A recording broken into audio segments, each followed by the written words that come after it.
반갑습니다. 네, 오늘 부활절입니다. 부활절이어서 내내 부활에 관련된 말씀을 너무 많이 들으셔서 저는 오늘 여러분들과 함께 부활 그 이유라는 제목을 가지고 말씀을 나누려고 합니다.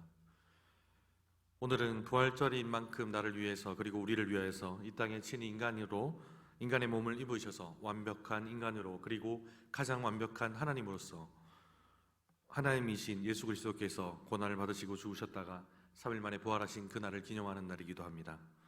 그래서 오늘이 그 어느 날보다 여러분들의 삶과 인생 속에서 기쁜 날이 되길 소원합니다.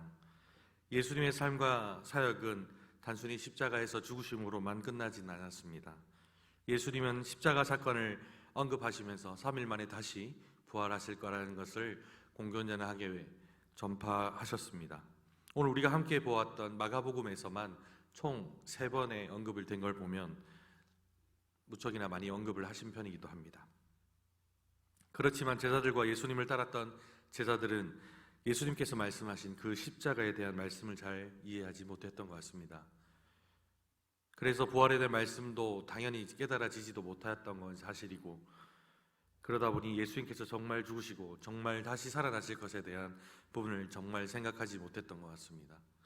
왜냐하면 우리가 함께 읽었던 그 본문 앞절인 8절에 보면 예수님께서 돌아가시고 장사된 그곳에 향을 바르기 위해 나타난 그 여인들이 이미 동굴 무는 문이 열렸고 그 속에 아무도 없으며 무덤 안에 앉아있는 흰옷 입은 청년인 천사가 예수님의 부활의 소식을 전하자 그 여인들은 놀라고 떨고 그리고 무덤에서 도망하고 무서워하고 아무에게도 말을 하지 못하는 이 반응을 보면 예수님의 부활은 무척이나 이분들에게는 놀라운 사실이었던 것 같습니다. 그러던 예수님께서는 부활하신 모습을 귀신을 들려 쫓김을 받은 막달라 마리아에게 제일 먼저 보이셨습니다. 마리아는 예수님과 함께 슬퍼하던 사람들에게 자기가 보고 그리고 다시 부활하신 예수 그리스도를 다시 전하였긴 하였지만 그 소식을 들은 그들은 듣고도 믿지 아니하였습니다. 참 아이러니하게도 자기가 모셨던 그 예수님이 돌아가셔서 슬퍼하였던 그들에게 다시 살아나셨다고 하는데도 그들은 믿지 않았던 것입니다. 그 후에 예수와 함께 슬퍼하고 울었던 그리고 마리아 앞에 부활하신 모습을 믿지 못한 사람들 중에 2사람이 걸어서 시골로 향하고 있을 때 그들 앞에 예수님께서는 다시 나타나셨습니다. 이 예수님을 본 두 사람은 남은 제자들에게 자신들이 본 그리고 부활하신 예수님을 다시 또 전하게 됩니다. 그렇지만 이 말을 들은 사람들은 여전히 믿지 못하고 있었습니다. 그러다가 예수님께서는 11제자가 식사를 하고 있는 중에 그들에게 앞에 나서서 마리아와 2사람에게 보여준 그리고 부활하신 모습을 왜 믿지 않은 이들에게 믿음이 없는 그들의 약한 믿음과 완악한 마음에 대해서 꾸짖으시며 다시 그 모습을 나타내셨습니다. 이에 예수님께서 이어서 명령을 하십니다. 무엇을 명령하십니까? 15절에 보면 복음을 전하라고 하십니다. 여러분들 복음이 무엇이라고 생각하십니까? 아마 한마디로 복음을 정한다면 예수님을 전하는 것이라고 할 수 있습니다. 그러면 이 복음의 핵심의 내용을 무엇이라고 하시겠습니까? 저는 십자가와 부활이라고 정의하고 싶습니다. 예수님께서는 우리를 너무 사랑하셔서 십자가를 통해서 구원을 허락하기 위해서 이 땅에 오시고 또 3일 만에 부활하심을 통해서 우리에게 구원의 길을 허락하시게 되고 그리고 그것을 믿음으로 우리에게 영원한 소망을 품게 하시는 것이 바로 복음이 아닌가 싶습니다. 그리고 예수님께서는 전해야 되는 복음의 범위와 대상에게도 그리고 그 이유까지도 함께 그 명령과 함께 내리십니다. 그 범위와 대상은 천하와 만민에게 복음을 전하라고 하셨고 그 복음을 전해야 되는 이유에 대해서는 우리가 읽었던 그 16절에 영원한 구원과 영원의 멸망이 예수님을 믿는 여부에 따라 달려있음을 다시 한 번 더 언급하고 계셨던 것입니다. 그런데 이렇게 믿는 자들에게 어떠한 표적이 나타난다고 예수님께서 말씀을 하십니다. 17절과 18절에 기록되어 있는데 여러분들 함께 같이 한번 읽어보시겠습니다. 믿는 자들에게는 이러한 표적이 따르리니 곧 그들이 내 이름으로 귀신을 쫓아내며 새 방언을 말하며 18절이 뱀을 집어올리며 무슨 독을 마실지라도 해를 받지 아니하며 병든 사람에게 손을 얹은즉 나으니라 하시더라. 예수님께서 당신을 전하라고 복음을 전하라는 명령을 내리시면서 너희가 이 복음을 믿는다면, 이 복음을 전한 것들을 믿는다면 이러한 표적들을 보여주시겠다고 17절과 18절에 명시를 하고 계십니다. 간단하게 설명을 하면 제일 먼저 귀신을 쫓아낼 수 있게 하는 표적을 주십니다. 표적을 주신다고 합니다. 이것은 우리에게 은밀하게 죄를 짓게 하는 죄의 세력을 예수님의 그 이름의 능력으로 우리가 얽매였던 세상의 것들에게서도 해방시켜 주신다는 것입니다. 그리고 다음은 새 방언을 허락하신다고 합니다. 이 방언에 대한 논란들은 참 많습니다. 하지만 일반적으로 학자들은 이 방언에 대해서 두 가지로 얘기를 하고 있는데요. 그 중에 하나는 오순절 성령의 강림과 함께 했던 그 방언이 있습니다. 이 방언은 언어가 통하지 않는 사람들에게 복음을 전하기 위해 통역이 필요 없이 자기들의 언어로 듣게 하는 실제적으로 외국의 어를 말하기도 하는 것도 있고요. 또 한 가지는 하나님께 기도할 때 은밀하게 그리고 깊게 기도하는 언어를 또 방언이라고 합니다. 문맥상 오늘 본문에서는 새 방언을 주신다는 그 말하게 된다는 말은 전자의 말은 외국어의 의미를 말하는 것 같습니다. 외국어를 알게 하셔서 또 외국어를 말하게 하심으로 예수 그리스도께서 말씀하시는 그 복음을 온 세계와 온 천하의 온 만민에게 전하게 하시는 것을 표적으로 주시는 것 같습니다. 다음은 뱀을 집어올리며 무슨 독을 마실지라도 해를 받지 않는다고 하십니다. 여러분들 복음을 전하거나 그리고 믿음의 생활에서 도저히 어찌할 수 없는 경우에 초자연적인 하나님의 보호하심과 경험하심이 있지 않으면은 분명히 우리에게는 신앙생활 하는데 아무런 낙이 없을지도 모릅니다.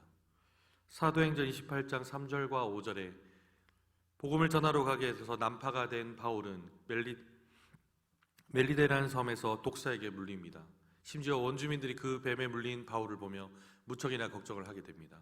그렇지만 그리고 바울과 그의 행들은 바울이 독사에게 물렸으나 죽지 않음으로 인해서 오히려 그 바울과 그 일행들이 원주민으로부터 큰 도움을 받기도 하고 오히려 전도의 문이 열렸음을 알 수가 있습니다. 하나님께서는 복음을 전하는 우리에게 또 그들에게 하나님께서는 맡기신 사명들을 이루시기 위해 하나님께서는 그 어려움을 초자연적으로 하나님의 보호하심을 나타내고 있는 것입니다. 마지막으로는 손을 얹은 즉 병을 낫게 하신다고 합니다. 여러분들 이건 딱히 설명하지 않아도 잘 알 거라고 믿습니다. 우리가 복음을 전하는 그 자들로서는 예수 그리스도의 이름으로 손을 얹는다면은 아픈 부위가 그리고 꼬였던 그 문제들이 모두 해결될 줄 믿습니다. 이 표적들은 20절에 기록된 대로 주와 함께 역사하실 때 가능한다고 기록을 하고 있습니다. 그러므로 우리는 복음을 전하는 자는 우리는 결코 혼자가 아니라는 걸 기억해야 될 것입니다. 때로는 전도지 한 장으로 또 전도를 하게 될 때 그리고 믿지 않은 가족들에게 복음을 전할 때 때로는 벽에 부딪히는 무척이나 아픈 경험을 하기도 합니다. 하지만 결코 저는 혼자가 아니고 하나님께서 나와 함께 하시며 그리고 나와 함께 하실 때 그 표적들을 나에게 허락하심으로 나에게 담대히 복음을 전하게 하심을 우리는 꼭 기억하시며 복음을 전할 수 있는 담대한 믿음들을 가지시는 여러분들이 되시길 소원합니다. 이 모든 말씀을 마치신 예수 그리스도께서는 이제 하늘로 다시 올라가십니다. 그리고 하나님 우편에 앉아 계심을 보여주시며 그리고 부활을 직접 경험한 그리고 직접 맞이한 제자들은 이제 당당하게 복음을 전하며 표적으로 말씀을 확실히 증언하는 것으로 오늘 우리가 함께 읽은 본문을 마무리하게 됩니다. 여기까지가 본문에서 나타나는 또 성경에서 말하는 부활 그 후 이야기입니다. 예수님의 빈 무덤을 통해 예수님이 부활하신 장면을 통해 또 표적 앞으로 내리신 지상 명령을 통해 그리고 표적들을 통해 예수님께서는 부활하신 그 이후의 이야기를 성경에서 나타나고 있지만 성경에 기록하고 있지 않은 그 뒤의 이야기는 우리들은 그 시대에 적혔던 책들이나 또는 여러 계통으로 해서 들어본 적이 있을 것입니다. 제자들은 이렇게 예수님의 부활을 보고 직접 경험하고 나서 복음을 전하는 데 힘썼고 그리고 세계 각 곳곳 방방곳곳마다 하나님의 말씀을 전하기 위해서 어디든 갔습니다. 그리고 그들은 그들의 생명을 조금 더 아까워하지 아니하고 그들의 생명의 복음 앞에 피를 뿌리는 데 힘썼습니다. 우리는 그들이 왜 그렇게 할 수 있을 거라고 생각하십니까? 그것은 단지 하나님의 능력이라고 하기에는 하나님의 그 복음을 직접 경험하고 체험했던 그들의 믿음이 아니었나 싶습니다. 그들은 우리가 예수 그리스도의 부활을 경험하였다는 것을 보면 분명히 부활 이전에는 3년의 시간 동안 예수님을 따라다니며 예수님의 그 공생의 기간 동안 수많은 경험들을 하였지만 그때는 알지 못했던 것들이 부활 그 이후에는 제자들은 자기의 생명까지 바칠 수 있는, 자신의 모든 걸 내어놓을 수 있는 그런 자로 변하는 모습을 보면서 어쩌면은 그들의 삶의 시작은 그 부활 그 이후에 시작됨을 알 수가 있습니다. 오늘 우리는 부활절을 어릴 때부터 그리고 아주 오랜 시간부터 기념하고 지켜왔습니다. 계란을 나누기도 하였고 또 전도도 하기도 하였고 또 우리 아이들에게 또 내 손자 손녀들에게 그 신앙을 물려주면서 똑같이 부활절을 오랜 시간 동안 지켜왔을 것입니다. 여러분들 그 부활절의 믿음의 신앙들을 지켜 내려오신 것들에 참 많이 존경하고 많이 부럽기도 합니다. 그런데 중요한 것은 우리가 이 복음을 전하는 데 있어서 단순한 1년에 한 번 지나는 이벤트로 지나기에는 너무나도 아깝다고 생각지 않으십니까? 제자들은 이 복음 하나 때문에 자신의 생명과 자신의 가족들을 버리고서라도 모든 것을 던질 수 있었는데 여러분들은 어떠십니까? 물론 학교나 또는 직장이나 또는 나의 가정에서 현실적으로 어려운 부분들은 사실이기도 합니다. 하지만 그런 담대함들은 오직 복음의 힘에 있음을 여러분들이 꼭 기억하시길 소원합니다. 오늘 우리가 전했던 그 예수님을 믿어서 구원에 이르는 자에게 주신다는 그 표적, 어떤 이들은 이제 그 표적은 이미 끝났다, 예전에 이미 있었던 이야기로만 국한하는지도 모릅니다. 그래서 이 이야기들이 아주 먼 이야기로, 옛날 이야기로만, 그리고 구전되는 이야기로만 되는 것들이 너무나도 안타깝기도 합니다. 하지만 성경에서는 우리에게 그렇게 말씀하고 있지 않습니다. 성경에서는 하나님께서는 어제나 오늘이나 그리고 영원토록 동일하신 하나님이시며 요한복음 5장 20절, 21절에서 말씀하신 대로 아버지께서 행하시는 그들 아들에게도 똑같이 행하시며 자기에게 행하시는 것을 다 아들에게 보이시며 또 그들보다 더 큰 일 보이사 너희로 놀랍게 여기시게 할 것이라고 말씀하고 계십니다. 말씀이 연절히 이어져가고 연속으로 되감을 알 수가 있습니다. 복음은 이처럼 능력을 경험하는 것을 말합니다. 우리는 매일 삶 속에서 복음의 능력을 경험해야 할 것입니다. 물론 기적과 표적을 경험하는 것이 성숙한 신앙이 되는 절대 조건이 될 수는 없습니다. 많은 표적과 기적을 경험하면서도 성숙한 신앙이 아닌 이들도 많이 있음을 기억해야 됩니다. 그러나 예수를 믿으면서 지금도 살아계시는 예수님 하나님의 역사를 순간순간 경험하지 못한다면 그 또한 문제가 되는 신앙이 아닌가라고 생각을 하게 됩니다. 물론 우리에게 그렇게 주위에서 열심히 기도해도 하나님께서 이루어 주신다면 분명히 하나님의 영광을 드러내는 일이고 하나님께서 높임 받을 수 있는 일인데도 불구하고 오히려 이루어지지 않은 현상들을 보며 여러분들은 어떤 생각을 하십니까? 하나님의 뜻을 또 전혀 알지 못하는 그런 상황에 부딪힐 때, 그리고 나의 생각과 정면으로 반대로 부딪힐 때 여러분들은 어떤 생각이 드십니까? 그리고 하나님 뜻을 도저히 이해할 수 없는 그 상황 속에서 하나님한테 울부짖었을 때, 하나님이 침묵으로 대답하실 때 여러분들은 어떤 느낌이 드셨습니까? 하지만 우리가 분명히 기억해야 될 하나는 우리가 주의 믿음에서 불가능한 이들이 해결되어 불임이라고 과학적인 판단을 내리지만 아이를 가지는 그런 불가사한 일들을 보며 하나님은 여전히 살아계시다는 것을 우리가 잘 볼 수 있을 것입니다. 우리가 최첨단 시대에 살아가면서 이 세상 속에 우리의 상식으로, 우리의 생각으로 하나님을 우리의 틀 안에 갖추고 있지 않은지를 되돌아보길 소원합니다. 말씀을 정리하고자 합니다. 오늘 우리가 전해야 되는 복음들은 어렸을 때부터 아주 많이 들어왔습니다. 그리고 우리 가족들에게, 또 우리 자녀들에게, 또 그 밑에 가족들에게 충분히 이어져 내려왔던 그 복음들을 오늘 이 시간에도 그리고 늘 들어왔던 말씀처럼 들어왔습니다.